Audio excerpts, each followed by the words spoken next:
দুধ কেটে ছানা হয়ে গেলে আমি কিন্তু সেই ছানা ফেলে দিই না। সেই ছানা দিয়ে আমি কি করি সেটাই আপনাদের দেখাবো। প্রথমে আমি একটা গাজর আর একটা আলু ভালো করে গ্রেট করে নেব। এবারে ছানাটা এর মধ্যে দিয়ে দেবো। একটু কুচি করা কয়েকটা লঙ্কা দিয়ে দেবো।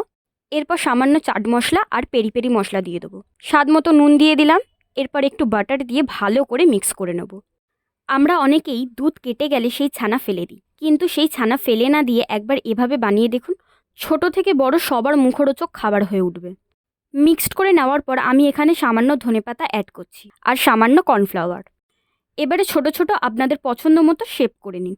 কর্নফ্লাওয়ারটা দেওয়ার ফলে বলগুলো ফেটে যাবে না আর চ্যাটচ্যাটে ভাবটাও থাকবে না। আমি সুন্দর করে পিসগুলো বানিয়ে নিয়েছি। এবারে কড়াইতে তেল দিয়ে ভালো করে তেল গরম করে একটা একটা করে দিয়ে দেবো। লো টু মিডিয়াম করে ভাজবেন, একটাও ভেঙে যাবে না।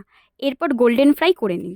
খুবই সহজ, কোনো ঝুটঝামেলা নেই। সন্ধেবেলা স্ন্যাক্সের জন্য একদম পারফেক্ট। খুবই ক্রিস্পি আর টেস্টি। যে কোনো সসের সাথে খেয়ে দেখুন। আর এরকম মজার রেসিপি দেখতে হলে সাবস্ক্রাইব করুন।